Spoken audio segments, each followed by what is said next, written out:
This question is related to inequalities. और इस question में हमारे पास एक इस डायग्राम में यानी कि जो ग्राफ बना हुआ है, इस ग्राफ पे एक लाइन जो है वो ऑलरेडी शो हो रही है जो कि y is equals to 2x+1 है, right. And the point P has coordinates a, b।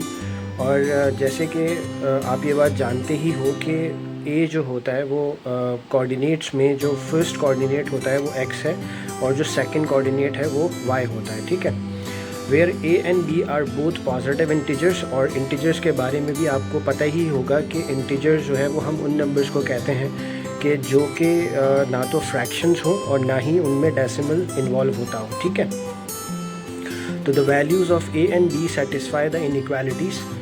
a is less than 2, तो a इज़ लेस देन 2 जो है इसका मतलब है मैं इसको x इज़ लेस देन 2 भी कह सकता हूँ, बिकॉज़ मैं ये बात जानता हूँ कि अगर कोऑर्डिनेट जो है वो p के a, b हैं तो a is equal to x भी हो सकता है, ठीक है।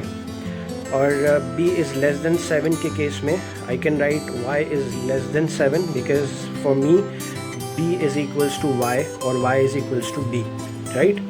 and b is less than means y is less than 2a plus 1, right, because मैं b को जो है वो y में और a को जो है वो x में इसलिए चेंज कर रहा हूँ ताकि हम जो है वो ईज़िली ये आइडेंटिफाई कर सकें कि क्या वैल्यूज़ होंगी a और b की जो कि सेटिस्फाई करेंगी इन तीनों इनइक्वालिटीज़ को, ठीक है। Because we are suppose to write down all the possible coordinates of p, right.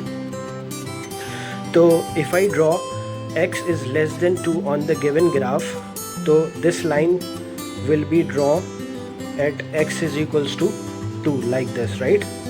तो अगर मैं एक लाइन ड्रॉ कर रहा हूँ तो x is equals to 2 पे एक लाइन ड्रॉ करेंगे, क्योंकि इनइक्वालिटी को ड्रॉ करने से पहले we are supposed to change this inequality into an equation। और ये बात मैं अपनी जो है वो इनइक्वालिटी से रिलेटेड जो ग्राफ ऑफ इनइक्वालिटी की वीडियो में है मैंने ये तमाम पॉइंट्स जो है वो ऑलरेडी डिस्कस किए हैं, ठीक है। कि किसी भी इनइक्वालिटी को ग्राफिकली प्लॉट करने से पहले you have to change that inequality into an equation.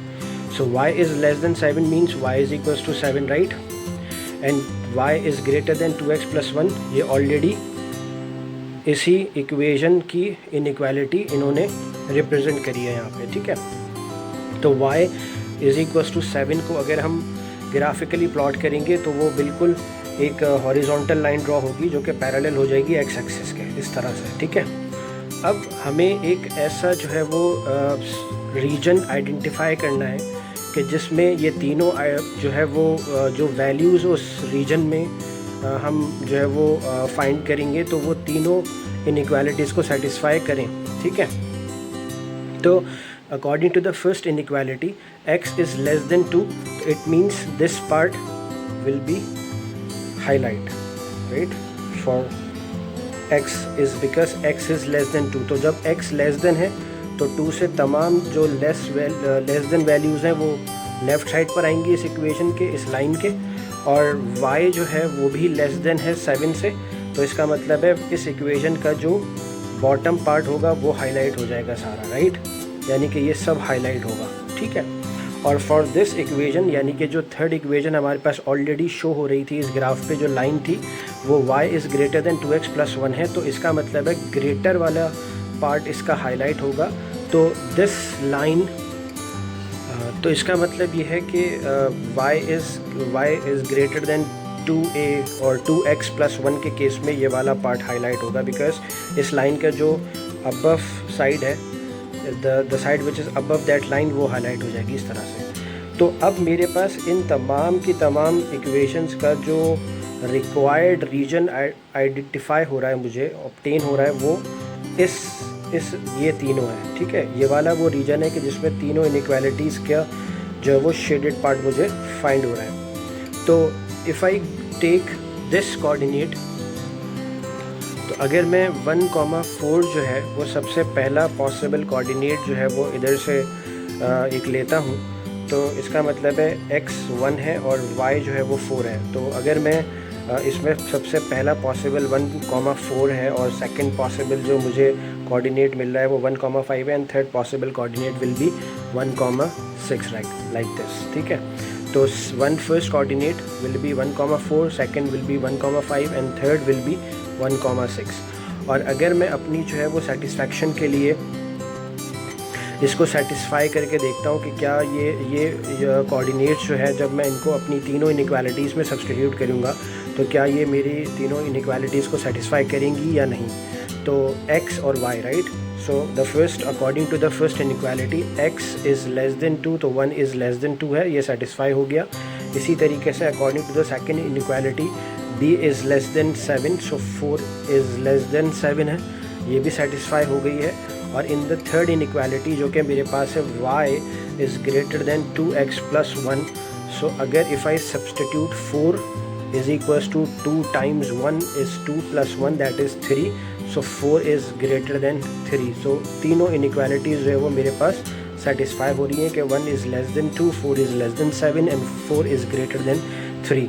So if I substitute the second possible coordinate of p, तो 1,5 के केस में मेरे पास जो है वो x इज़ लेस देन 2 है फर्स्ट इनइक्वालिटी, तो 1 इज़ लेस देन 2 सेटिस्फाई हो गया।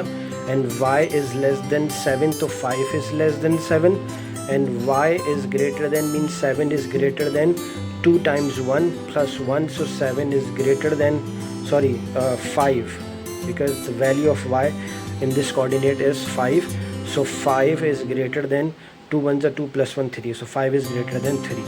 तो अगर आप इसमें थर्ड कोऑर्डिनेट प्लॉट करोगे तो you will this coordinate will also satisfy the inequality. अच्छा, अब एक कंडीशन यहाँ पे एक सवाल है कि हम इसमें ये पॉइंट्स क्यों नहीं ले रहे कि जो कि इधर एग्जिस्ट कर रहे होंगे, बिकॉज़ ये भी तो सेटिस्फाई करेंगे ना तमाम पॉइंट्स।